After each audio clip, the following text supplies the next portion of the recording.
Салом, ҳамватанон, донишҷӯён, дӯстони азиз. имрӯз дарси 11 худро шурӯъ менамоем, чун ҳар вақта аввал аз тарҷума кардани ҷумлаҳои дарси даҳум шурӯъ мекунем. ба айни ҳол ҷумлаҳое ки дар зери видеои дарси даҳум навишта будам мехонам ва тарҷума мекунам. Бо диққат гӯш кунед ва муқоиса намоед тарҷумаи худро. Хуб.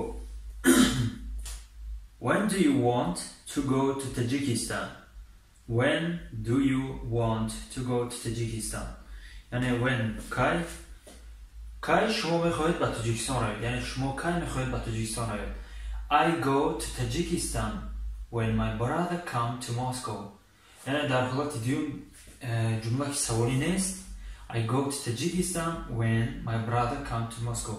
یعنی من به تاجیکستان میروم وقتی که، یعنی در اینجا when معنای وقتی که میگیرد، همچنان که جمله یعنی سوالی نیست. I go to Tajikistan when my brother come to Moscow. من به تاجیکستان میروم وقتی که برادر من به مسکو بیاید. یعنی come to Moscow به مسکو بیاید. Tomorrow I go to school at 7 o'clock. پگاه من ساعت 7 به مکتب میروم. Ali always drinks a coffee. علی دائما قهوه می نوشد. But I don't drink a coffee. لیکن یعنی don't شکل اینکاری I don't drink من نمی نوشم. I don't drink a coffee. لیکن من قهوه نمی نوشم. I like the green tea. من چای کبود رو دوست می دارم. Do you want to drink a water? تو میخواهی آب نوشید؟ یعنی شما میخواهید آب نوشید. خب کلمه های درس 11 کلمه های زیرین نباشن، اینی ها میخونم، ترجمه شما رو نوشته هستم. خب was بود، were یعنی were نمیگیم، was were was بود، were بودن، یعنی هر دو یک معنی دارن. یعنی این در شکل تنها میآید، این در شکل جمع، در شماره جمع میآید. late دیر موندن، مثلا دیر کردن late. to be بودن، مثال am من میباشم to be بودن، یعنی شکل مصدری am. to stay ایستادن. خب ایستادن به معنای نیکی، مثال وقتی یک کس رفته ایستاده است ایستاگی، مثال اینا استفاده نمیبره. ایستادن به معنای که من در همین شهر می ایستم، من در تاجیکستان می ایستم، من در مسکو می ایستم، یعنی یا که ایستادم، یعنی مقصد ایستادن در یگان جا، مقصد در یگان جا ایستادن رو در نظر دارد. begin start یا begin یا اینکه start. خب شروع کردن، ما در زبان تاجیکی چند کلمه داریم یعنی موافق به همین آغاز کردن چیزی. ما میگیم آغاز کردن، شروع کردن، سر کردن. در زبان انگلیسی هم begin هست، start هست. to finish انجام دادن، عمل رو یا اون چیزی رو انجام دادن. big کلان، shop مغازه. shop خرید هم میشود، مثال و اینجوری شاپینگ هم میگم، خرید کنی رو شاپینگ. to buy خریدن. food محصولات خوراکواری، یعنی خوراکه. خب شروع میکنیم از فهماندگی ها. اینها ترجمه شما رو پاک مینامم. خب کلمه واسطی مثال میگیرم. مثال بله واس یعنی کلمه ایز هست. همین واس زمان گذشته در نظر دارد. مثال ایز وقتی اشیا را استفاده بریم ایز میگیم، وقتی انسان را یعنی آدم را ام.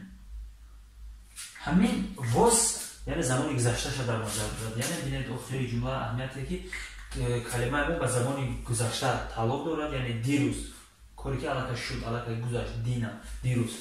I was at school yesterday. من دیروز در مکتب بودم. یعنی am اینا I اگر بجای was am استفاده بریم I am at school.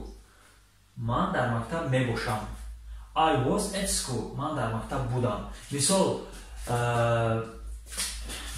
2017 مثال خب در زبان انگلیسی 2017 اگر سال گفته میشه و چه خیلی استفاده میبرم و اون میگن که مثلا 2017 مقصد 2017 نه 2017 میگن یعنی 2017 مثال من سال 2017 در مسکو بودم. I was in Moscow in 2017. یعنی کلمه was همچون زمانی گذشته استفاده کردن شما میتوانید استفاده برید. خب I was at school yesterday. خب من دیروز در مکتب بودم. یا اینکه خب ما هم گذشتگی بودیم در رو ندارم. خب هم خونه میشه و ترجمهش همینجا در یک اهمیتیه که ما کلمه کام یعنی کام نوشته شد. خب به حرف آن نوشته شده یعنی ما کام میخونیم زمانی حاضره در نظر داره یا که آینده. کیم زمانی گذشته. مثال دیده شده که خب he was علاقه زمان گذشته در نظر داره وای بود. He was in the park when I came home. خب دقت دید من شکل دوم استفاده برده گرفتم یعنی came یعنی همون یک معنی این در زمان گذشته استفاده برده میشه یعنی من می آیم من آمدم یعنی علاقه آمده علاقه زمان یعنی عمل اجرا شد زمان گذشته. خب he was in the park when I came home. He was in the park. خب وای در پارک بود. وای در پارک بود when I came home. در اینجا when ترجمهش وقتی که میشه خب برای سوالی نیست هم در بین جمله است. When I came home وقتی که من خانه آمدم. خب وای در پارک بود وقتی که من خانه آمدم. He was in the park when I came home. خب همچنین کلمه ها شکل war I was فرقش فقط در یعنی شکل کوتاه یعنی شکل توقع و شکل جمع. مثال من یک نفر ما بسیار. مثال در همینجا کلمه عین we استفاده میبرم. مثال we. خب we was این خطا برای که was در یک آدم استفاده برده میشد الان we این ما میشود ترجمهش ما بودم نه ما بوده میشود یعنی شکل جمع. we دیروش استفاده میبریم were.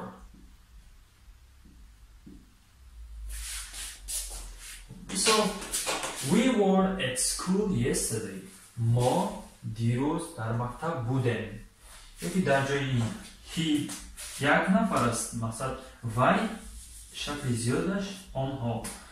مثال they.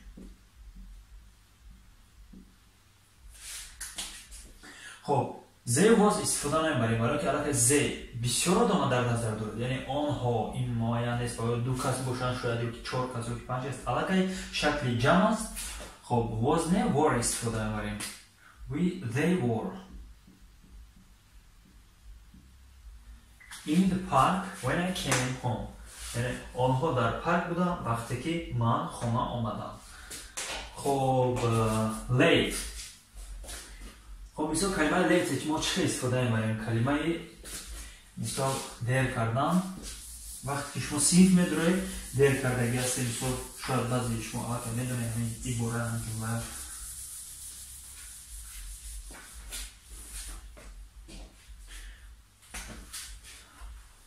yesterday at school.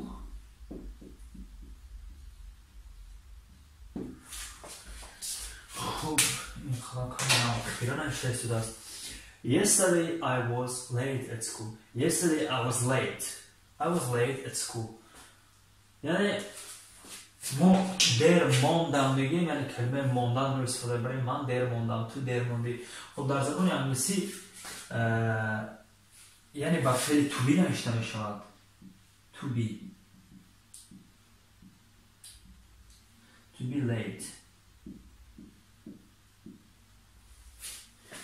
خب کلمه فعل to be رو فعل to be رو میفهمم یعنی am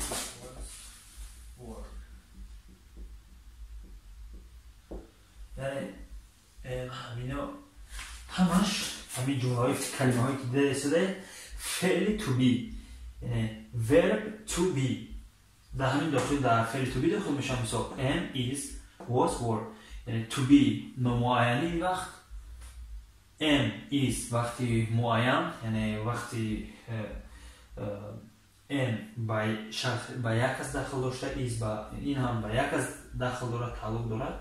خب این چون شکل جمعش می نویسیم are. خب was were زمانی گذشته بود بودن. مثال کلمه later استفاده بودن ما حتما با فعل to be استفاده بریم. مثال اگر شما گفتم شدید من دیر ماندم I am late.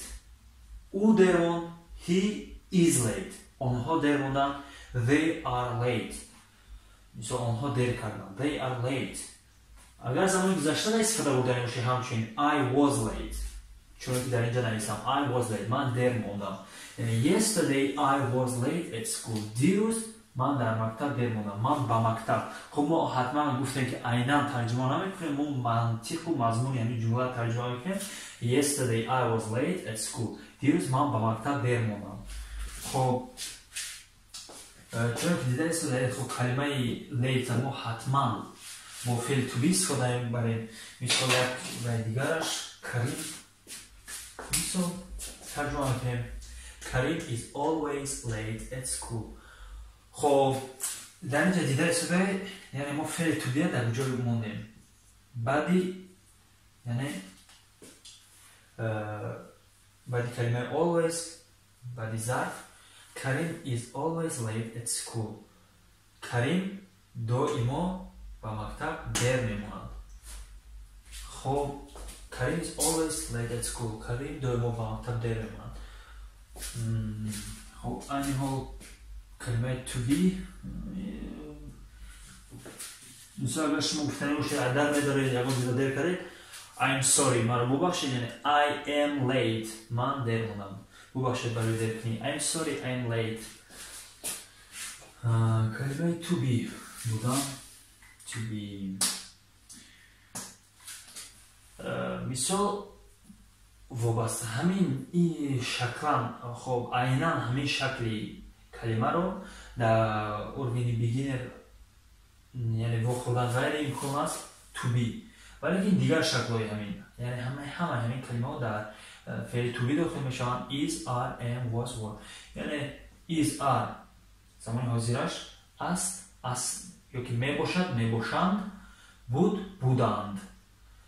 am یعنی معینی با شخصی من یعنی جانشینی من I am تنها در همین خب در همین جای جمله استفاده بوده می شود. مثلا وقتی که شما I گفتید من می باشم I am. خب او آنها is are وقتی که زمان گذشته باشد was were. خب دیگر حجت به فهموندن در این ارگین نیست یعنی گفته اینجوری گفته می شود مثال to be in contact with you مثال با شما در علاقه باشم مثال to be in touch with someone. لیکن این در ارگین های بالایی است کلمه خب خصوصا همین کلمه عباره to be در ارگین های بالایی خواهم فهموند. خب کلمه stay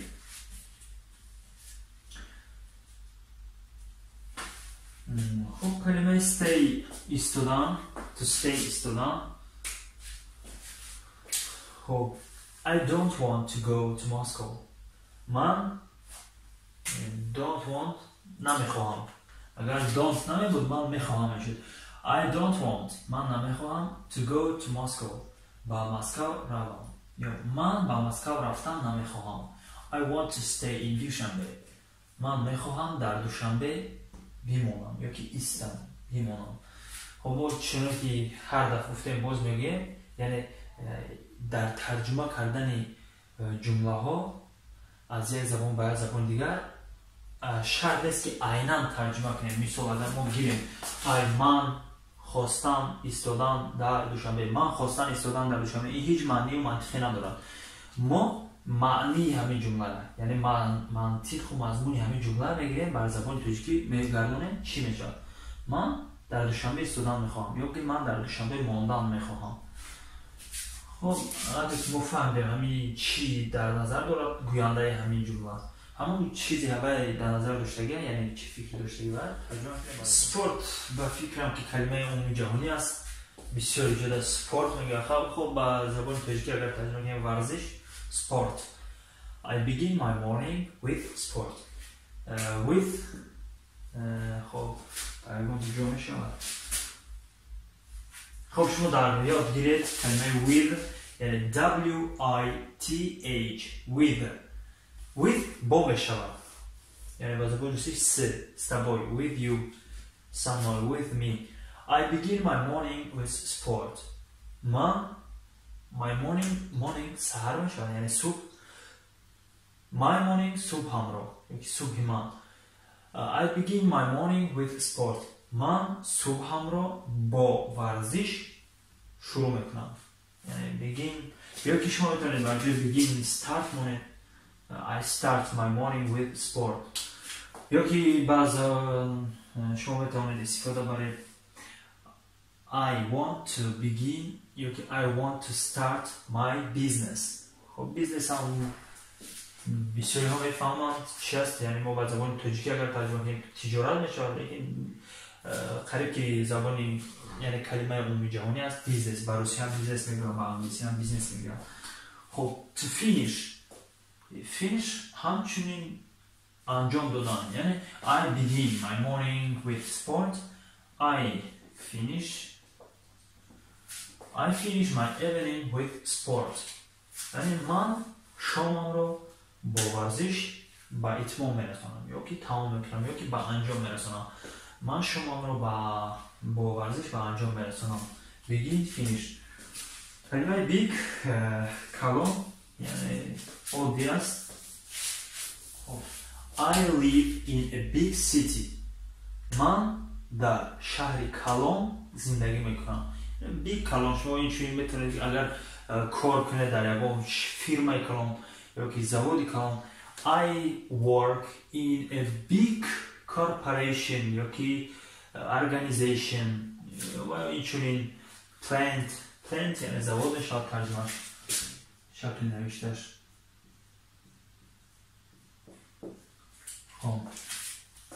plant مثال family ما گذاشته بودیم family اویلا. We have a big family. ما اویلای کلام داریم یعنی big کلمه عادی یعنی شی برات است یعنی عادی است استفاده برش big. I have a very big pen. مثال this is a big pen. این مثال روچکای کلام است. خب یعنی در برابر این روچکای که مایده است ما میتونیم this is a big pen. خب کلمه مایده little یا small در درسای آینده میگذاریم. shop خرید یا که ایلوان کنیم اینگ یا که مغازه. I go to the shop. من با مغازه میروم. I go to the shop. من با مغازه میروم. buy. I go to the shop. I go to the shop to buy a pencil. دیده ایستاده کلمه buy با تو یک جای ما ایستاد to buy یعنی to buy خریدن. ما یکم گر تغییر نمیدیم در وقت ترجمه کردن یعنی چی گونه که به شکل لغویش است خریدن رفتن یعنی وقتی که تو همراه شد همون شکل لغویش هم استفاده میبریم. to buy خریدن. I go to the shop to buy a pencil. من با مغازه میروم. من با مغازه برای روچکه خری میروم یعنی منطقا ترجمه میکنیم من با مغازه برای روچکه خری میروم. در اینجا ما کلمه برای ندیده شده لیکن همچنان که مقصد معنای همین جمله همین چیز میفهمونم. I go to the shop to buy a pencil. من با مغازه میروم برای روچکه خریدن. خب این ها قانون قاعده که مثلا گفتیم با زبان روسی که یعنی با اسکلوچنی ها روبرو شده استفاده است یعنی تو باید خریدن میشه. در اینجا وقتی که ما ترجمه کردیم خریدن استفاده نبوده یعنی من با مغازه با خریدن روچکه میروم. خب کلمه buy کلمه food. خب food هم کلمه عادی است. میتونیم مثال I go to the shop to buy food. من با مغازه میروم، یعنی به جای پنسل ما میتونیم فود استفاده بریم برای خریدن محصولات خوراکوری. یا که I buy the food from خب کلمه from ما گذاشته مثل food. I like to. خب هر شاید کلمه بازاری که بگیم با زبان انگلیسی هم بازار، یعنی با دو طرف ای نوشته میشه بازار. I like to buy the food from بازار. From از میشود، ما گذاشته بودیم نبودیم راستی در درسو گذاشته در خطی ندارم. I like to buy the food from بازار. من دوست میدارم، خب من دوست میدارم یا که با من معقول است محصولات خریدن از بازار، یعنی با من از بازار محصولات خریدن معقول است. I like to buy the food from بازار. من دوست میدارم، یعنی I like شما میتونید هم بگید من دوست میدارم یا اینکه با من معقول است. خب در یوزو فکر میکنم با من معقول است استفاده میبریم برای اینکه دوست داشتن و چیز محبت داشتن این like استفاده نمیشود. مثال من خب مثال عادی میگیریم من تو رو دوست میدارم I like you. این کلمه خطا میشه اگر مهر و محبت و عشقی باشه در وجه love استفاده بوده میشه. like معقول بودم، پسند بودم. I like با من پسند است، که من دوست میدارم با من معقول است. I like to buy the food. من خرید کردن این محصولات رو دوست میدارم، یعنی من دوست میدارم از بازار خرید. خب همه کلمه ها رو فهماندهی کردیم. با همین درس امروزه رو به انجام میرسونیم. با همه شما خیلی خوش میکنم. اگر سوال ها و پیشنهاد های دیگری باشد میتوانید در کامنتر بنویسید. تا دیدار، سربلند و خانه آباد باشید.